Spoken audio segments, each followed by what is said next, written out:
We are standing on Battle Hill, and this was one of the 4 hills in the Battle of Brandywine. There was also Osborne Hill, Sandy Hill, and Birmingham Hill, and it was a strategic point.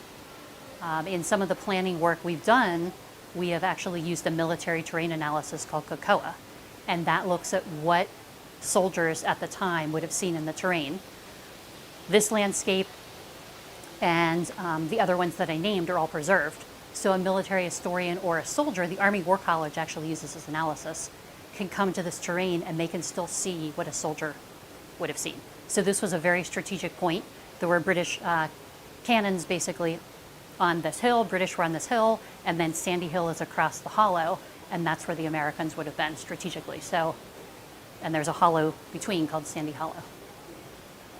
And then what happened here? Tell us about like what happened. You know, we're talking about true strategic points, but then what happened? Right. So the Battle of Brandywine was a major battle of the Philadelphia campaign.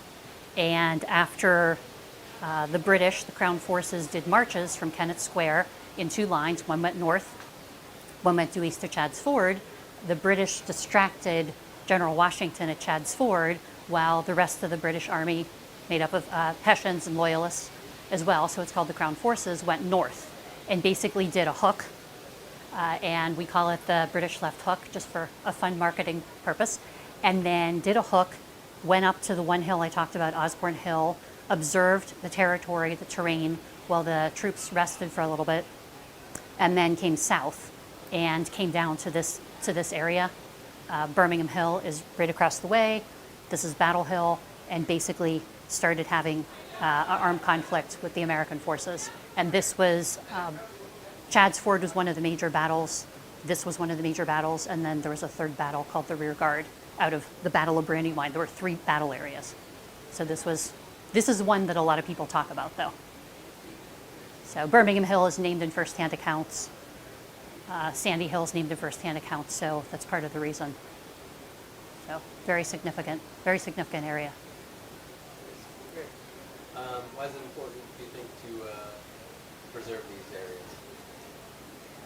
I think people, to understand history, it's one thing to read it in a book, but when you can come to the authentic landscape, particularly one that has the original terrain and some of the original historic buildings from the 18th century, you can actually see buildings and terrain that witnessed what was happening at the time.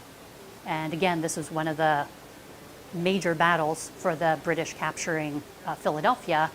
The British wanted to capture Philadelphia because that was their nation's capital.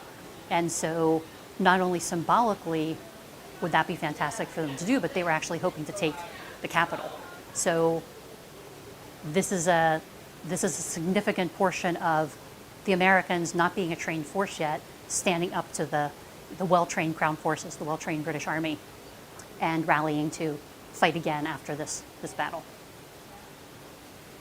Nice job. Good done. Yeah.